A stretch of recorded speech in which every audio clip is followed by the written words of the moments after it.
You're listening to Adeshokbe Live, the Afrobeats Podcast.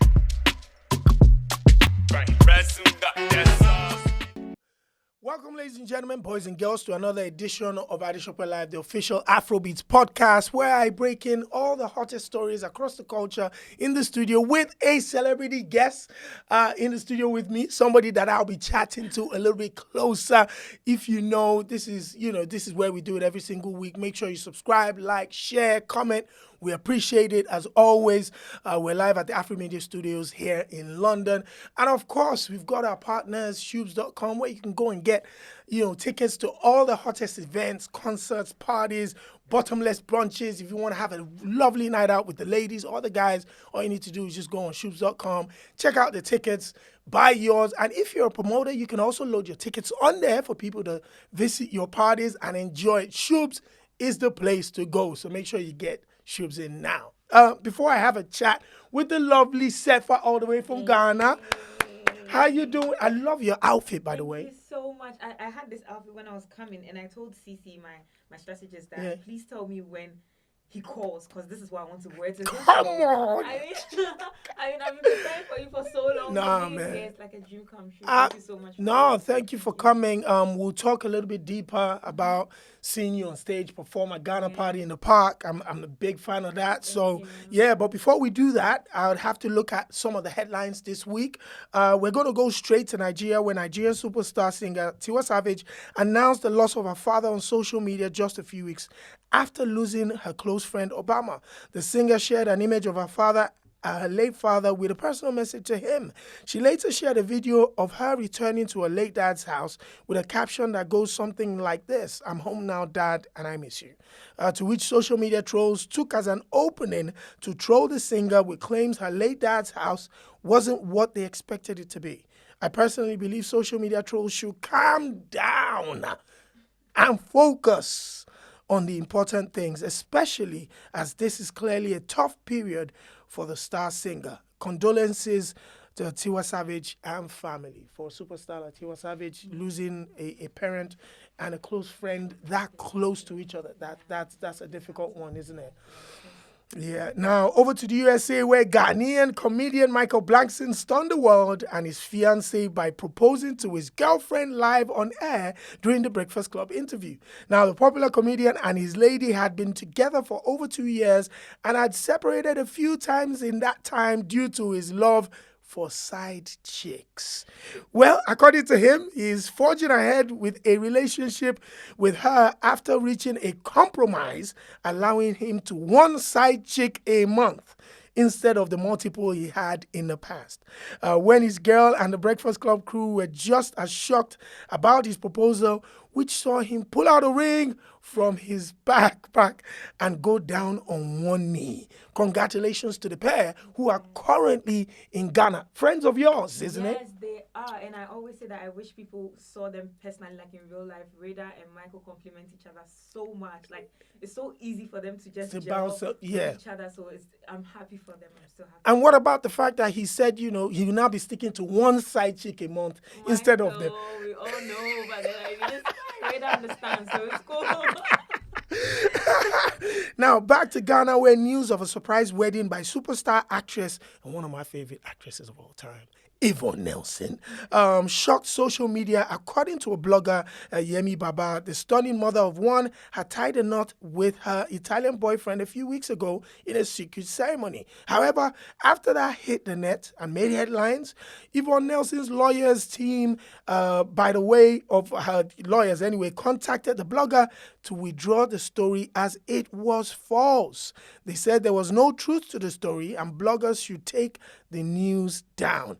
The bloggers posted the letter, apologized to Yvonne Nelson, and took the story down as requested. You're listening to Adeshokbe Live, the Afrobeats Podcast. You know that it brings me back to the whole media thing, because you go on stages to perform, and we have guys artists who take off their shirts and they're jumping and they're allowing the women touch them and stuff. But I come on. If it were to be me, then it's like, oh, you're not wife material. no, we cannot take you to our homes. We cannot do this. I mean, sometimes it's very hard. It's so hard. And that is what I keep saying in Ghana, that it's very hard because they try to put we the women in a box. They don't want us to be ourselves. And especially coming from a part of Ghana where they expect you to wear jalabia.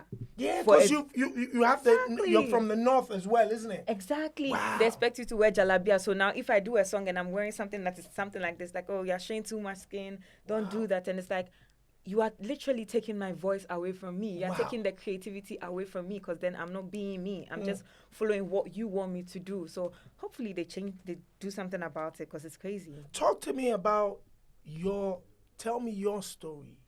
Coming into this music business, where did it start for S3FA? How did you identify that this could be something I can do professionally, or I even have a little bit of talent? Yeah, so it was after high school. Yeah.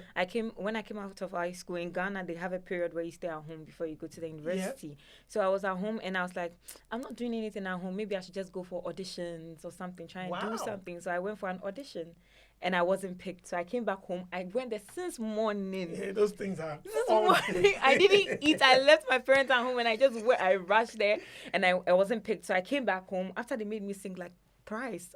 I sang the first one. They're like, oh, you're good, sing another song. And I did another, like, I like this, maybe you should change another song. And I did it, and they still didn't pick me.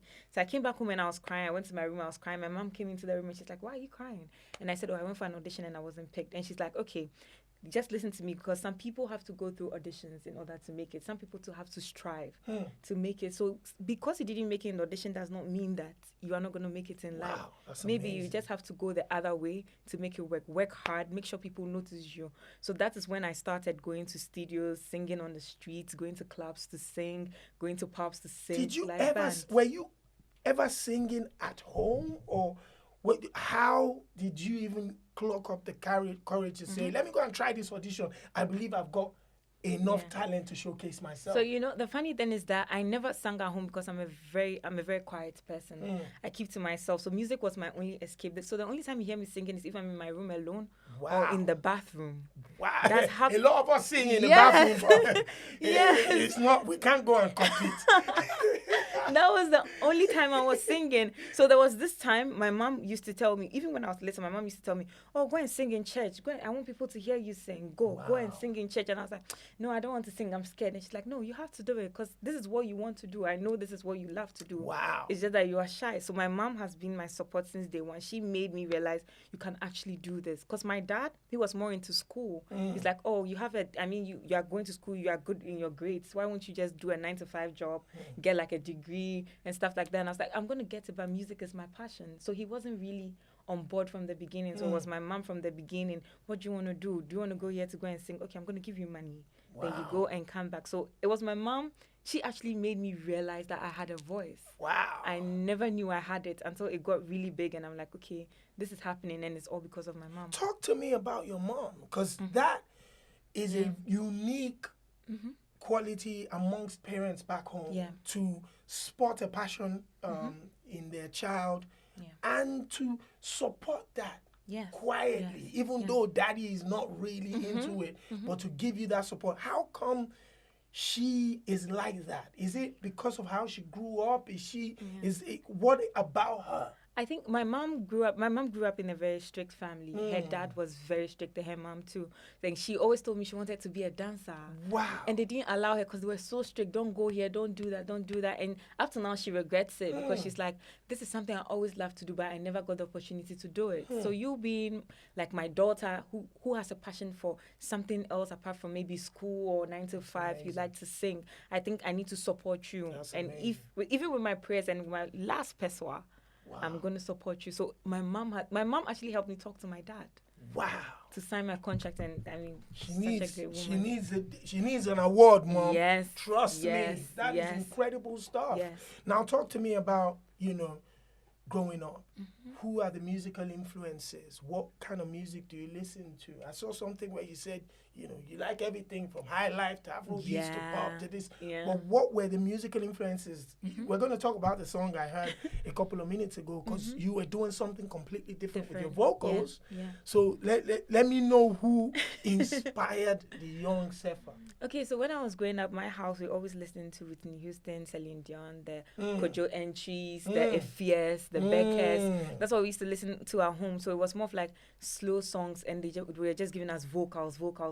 So that's how I actually started training my voice from there with their songs. And then when I got into the industry, it's like, it wasn't how I saw it, because on TV it sounds so perfect, so nice, so smooth. And exactly. nice. And then I'm there and I'm like, no, this note is ridiculous, because it's weird. How are you able to hit those notes and stuff like that? So I just decided, okay, I'm just gonna try and find my voice.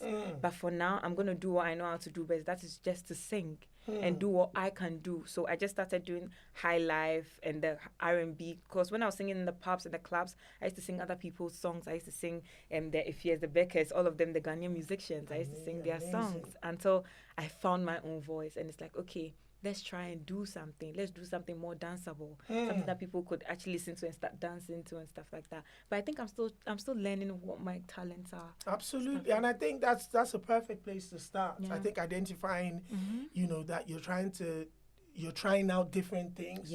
Is great for getting into the music business, because that's the way that you're going to cultivate your own audience, because you're just professionally, you're just about 2 years in the game now, isn't it? I've been here close to for like 4 years. 4 years? Yes, but people started noticing me 2 years. Talk to me about, exactly, that's another part of the music business that a lot of people don't understand. You might be visible for the last 2 years, but some people might have been in there for 8, 7, 5 years. What was those other grinding, that going to sing at pubs and clubs, and when did you decide, what made you decide to make that step, to say, do you know what, I'm not going to wait and sit on this talent, let me start showcasing wherever I can? Yeah, so there was this time I had a friend, he was called Eben, and he used to manage a pub called, sorry, I've forgotten the name, and he's like, okay, I have a pub and I want you to come and sing at the pub. And I was like, I don't know how my mom is going to take it, because I've never told my mom that I'm going to sing in a pub before. She knows, okay, she's going to sing at someone's wedding or something, but I don't know how she'll take a pub. So I told her, and she's like, okay, I trust you. I know there's nothing you're going to do. So go and try it out and let me know. So I went to the pub and I watched other people sing. I've even met kiddies sing there before. Wow. I've seen kiddies sing there before, Sina Soul, all these artists, they used to be there. So I sat down and I watched them. I was like, I can do this. Let me start from somewhere. So the next time I told him, Eben, I want to sing piano bar. I told him, I want to sing. And he's like, okay, come for rehearsals. And then I sang the first time. So he started building my courage a little by little. And then it got to a point where it's like, okay, this is something I really want to do, because anytime I sang, people were just cheering for me. They were happy to see me sing. And then the next time he'd come and be like, oh, this person came and was looking for you today. Are you not coming to sing? And that's how it started for me. And I also went for a show where I was asked to sing on the spot with a mic, and EL was there. Wow. And I was like, okay. That's another legend. That's an OG. I said, okay, I'm going to sing. And I got behind the mic. And I don't know what happened. I couldn't sing. You lost your voice. I couldn't sing. I was like, and everybody was like, sing. I was like, and then he's like, S3FA, come up, relax. So EL too has seen me from the journey, how it began and everything. But I've been struggling for years. But people, because Ichok is like my biggest hit, people are like, oh, you just came up. No, I've been grinding for years. There are times where I had to go and sing somewhere and walk back home because I wasn't given a penny. Wow. Yes, all those times, walking back home, walking to the studio. And my first studio actually was a reggae studio. So it had all the reggae guys, the smoking and everything. And I was so young. I was very young. My mother didn't even know I was going there. How did you deal with that? She didn't know I was going there, but I wanted to go to the studio. And that was the only one you had access to? Exactly, because I didn't have money to pay for the ones that were like the big names and stuff like that. So I walk from my house and I go by the seaside, and the studio is by the seaside. And anytime I go there, they're like, oh, you're very young, wash bowls for me. Oh, do ad-libs on this song for me. Oh, come and go and buy this for me, go and buy that for me. And that's how it began for me. I learned. I sat down in the studio. Anytime an artist comes, even though I don't do reggae, I try to listen. Oh, why did you do that there? Why did you do that there? So the coming up for me, it has all been about the growth, and I'm very grateful for it because it has given me the patience to actually wait for my turn. And I'm not in so much in a hurry. Even though I want people to know about me, I'm not rushing. You know that there's a process. Exactly. Everything is like it's time. When it's your time, it's gonna happen. You can't force it. So where did I think the piano bar was where you caught the attention of one called D Black. Yes. Talk to me about, that meeting, that chance meeting. So, I mean, anytime I go and sing anywhere, I post videos of myself on my Instagram. That's how it started for me. So I started posting like snippets of my videos on Instagram. And I got a message one time, I was at lectures, and it came from him. He's like, oh, I've seen your videos. You can really sing. I want to start a record label. Are you interested?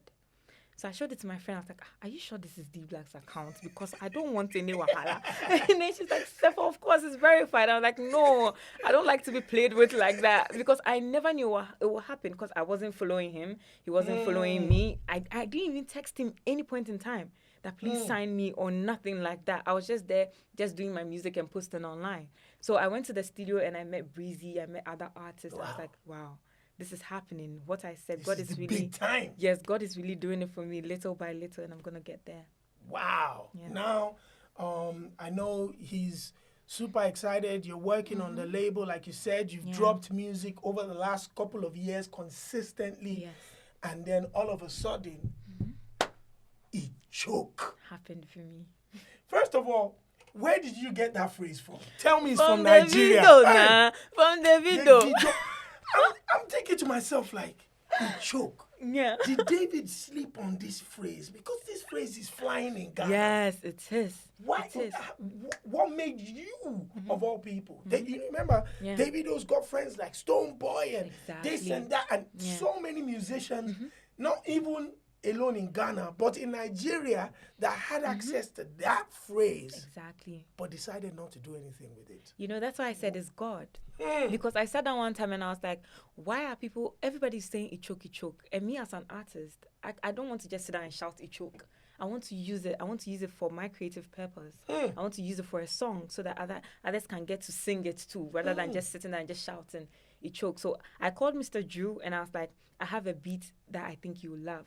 Please come to the studio and let's work on something. So he got to the studio and we were trying to work on the song, and I told him that when I was at home, something kept on coming in my head. This love you choke, this love you choke. So I was just trying to give him the phrase, and he was like, okay, sure, let's do it. So we all worked together, he, his manager, my manager, and him. And we're all in the studio with the producer. And before we knew, within minutes, the song was done. Nobody wrote anything. Nobody typed anything. You were just going. Just vibing. He does his own, I do my own. Then he's like, oh, babe, change it. I'm like, oh, you two change that. And then it just happened for us. And everybody that came to the studio, immediately they heard it. Didn't even need explanation. They just started dancing. And then that was my quickest release ever. Because after we did the song, the next week we were planning for a video. And then the next week we just released the song. And it became big. Wow. So again, it's God. So that's listen, man. One of the things I like about, musicians that take, or creatives that take opportunities and follow it through is it shows it's a unique skill. Yes. It is a talent. But people don't recognize that. Because number one, the fact that you recognized something that could work, followed it through and created something with it, and then pursued and pushed that till it completely became a success, is an individual talent. Because if it wasn't, a lot more people would have taken advantage of something like that. Now, the song has gone viral. I'm seeing different people dance to it on social media. The retweets are crazy. And then Ghana Party in the Park announced that they were coming to the UK with a bunch of Ghanaian artists. S3FA's on the list. Okay, this young lady, we see you choke on Instagram. What's she gonna do? You did well on stage. Thank you so much. I messaged you privately and I said, this is incredible stuff. I'm very excited. I'm super excited. When I saw the message, I was shouting in the room. I was in front. I was in front of the stage. I like to be in front of the stage to see how an artist performs. Because number one, I'm a fan of the music. Yes. So I'm always, even though I'm closer to the stage than some of the fans, I'm a fan too. So if I react a certain way, I believe that the fans behind me are reacting the same way. How did you feel, first of all, when you came out in the UK to that type of response? Yeah. And then the way they responded to the song. I was so nervous. I was very nervous. I was like, God, this is UK. God, why are you bringing me here? I've never been here. This is my first time here. Wow. And I was so nervous. And there was a lot going on backstage with the dancers, everything. And I Getting was ready to come on stage, all of that. God, I almost cried myself. I almost cried myself off that stage. And then I was like, no, I came here to do something. There's a reason why I'm here. So let me just go and do it. And Camilo gave me the best introduction ever. And I go on stage, everybody shouts. I'm like, I looked around, I'm like, is this Ghana? Is this Ghana? What's happening here? And I didn't even know the song had gone viral till I go on stage and they were actually singing. I was like, no, people really know the song. Absolutely. And just the energy that I was given, I just tried to do my best because I knew that there were important eyes over there looking at me. Facts. And I wanted people to know that, okay, I'm here to stay. I'm not just here to just do something for you to have fun and go back. I'm here to let you know that maybe the next day you should force the organizers to bring me back. Facts. Yes. So I just tried to do my best. And I love that everybody loved it. And when I got your message, I was shouting. I almost called my mother. I was representing the fans. Yes. You know, a lot of people that could not message you directly. Yes. I was basically messaging and representing them to say, listen, the performance was fantastic. Your first time on stage in the UK, the energy was incredible. I think we loved the music. We loved the fact that you were engaging with the fans, speaking, stopping, pulling the dancers. That, you know, that's really good. Thank you know, so much. congratulations on that. Another thing that I like, especially with African artists, Ghanaian artists and stuff like that, to ask is, how important is representing, putting your country on your back? It means so much to me. It means so much to me. I think that is what the Nigerians are doing that we Ghanaians are not doing, because Nigerians always try to represent where they are coming from. And we as Ghanaians, it's now that we are learning and we are getting there. We are now putting a lot of our local dialects into our song. We are trying to represent where we are coming from. I told you that I knew I was coming to you, and I know there's a big platform, so I wore African print. Love this it. is proudly Ghanaian made. I love where I come from, and I think that Ghana has a lot of talents, and people need to actually explore it, and we just need people to believe in us enough to say, okay, you guys are doing it, let's just do it. Because we have a lot of genres that have been taken away from us. Facts. And people have made it better for themselves, and they're making money out of it. Facts. So for me, presenting myself as a Ghanaian woman, especially an Ewe woman, means so much to me. It's like everything to me. And my mother always tells me, don't forget where you're coming from. Because at the end of the day, when everything goes bad, you're going to come back. Yeah. What if you come back and there's nothing to come back to? Facts. So I never forget where I'm going. I'm coming from, and where I'm going. Listen, we need to meet your mom, because she talks some bars right there. That's a proper African woman that keeps it, you know, 100. You know, that and that's what we want nowadays. I think that part of our culture has been missing, where our straight talking parents who would support you, but would also be very straight with you and tell you how it is. You know, and that's why a lot of young men and women might have missed their paths because they didn't get that guidance. So now going forward, you played me something incredible that's coming really soon. What is the plan for, you know, for S3FA? What should people be expecting? You're riding high with a huge hit record right now that I believe is going to the next level. Thank you so much. But you're obviously working in the background with icons like Zach and Cole, you know. So what's next? I think for me, it's going to be a lot of amazing things, because up till now, I still can't believe Zach gave me that verse. I still can't, because I've sent him about 5 songs. I'm always sending him songs. He's like, I'm going to do it. You know, when an artist doesn't do it. But they don't want to tell you that, listen, this song ain't banging. Exactly, this song ain't it. I'm like, no, I'm going to do it. But surprisingly, when I sent this song to his team, just that evening, they got back to me and they were like, wow, Zach wants to put a verse on the song. I was like, what? That is so random. That's so random. And he sent his verse, and it's like, now anytime I meet him, it's like, S3FA, how are you? When is that song dropping? I'm like, what? Wow. King Zach. And I can't wait for everybody to hear. For me, it's going to be a lot of amazing things. But I always say that I'm still learning, I'm still growing. So maybe I might make mistakes here and there, but it doesn't mean that I'm not focused or I don't want to be better for myself. So it's just amazing things for me. As a female musician from Ghana, from Africa, who are the other female musicians that you look up to, that you enjoy listening to, that inspire, that energize you, around now or in the past? Yeah, I listen to Efia a lot. I listen to Becca a lot. We have Adina, we have Wendy Shea. Adina Tembe. Yes, we have Wendy Shea, Tiwa Savage, Yemi Alade, Nino Lia. I love her so much. Shenzea. I mean, all the women. I'm like Oliver Twist. So That's all fantastic. the women, if I could mention all their names, because I feel like there's a lot that women are doing behind the scenes, but we don't put it out there, so people don't know how much hard work we put in our songs. Because as I said, when I was back there and I used to watch them on TV, I thought it was so easy because they made it look so easy until I got into the industry and I realized that they are not only dealing with the fact that they have to go to studio all the time, they're dealing with their emotional stress, cyberbullying, people not giving them the credit they deserve, and people always trying to body shame them. So all the time, right now, anytime I see an artist, even a young female artist who is coming up, I just say, God bless you for the charity work you're coming to do for us. God bless you because I mean we're gonna break you down, but I mean you have to keep on going. So I mean I love all the women in the industry. Yeah, that's amazing, man. I think we need a lot more of that, yes. and hopefully as the women lock arms, they would push against us, the men, push against the cyberbullying, push against the expectation on due pressure and expectations being put on the women. And again, it's lovely to see that.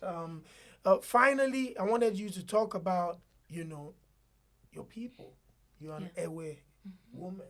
Yeah. Talk to me about that culture, that tribe. So first of all, Ewe women can cook. Come on. Secondly, we're so pretty. Okay. Everything is just banging. Like banging. Ewe women, one thing I know, at least from my family, I've seen that my sisters and my cousins and my aunties, we go for what we want. If we see that this is what we want, we are going to go for it no matter what. And we are so hardworking. That's one thing I love about Voltarians. They are so hardworking, and the men, they like school. They want their children to be so intelligent and go to school, get a degree for yourself, make something out of your life. Don't just sit down and wait for somebody to come and help you. You can help yourself so that you can also help others. So the Voltarian culture is wide, is big. Everything you want, you can find there. Facts. Listen, again, it's been a pleasure to see you on stage. It's been even more of a pleasure to have you come into the studio here. And I'll tell you something, that you're actually my first female singer in the studio. Yeah.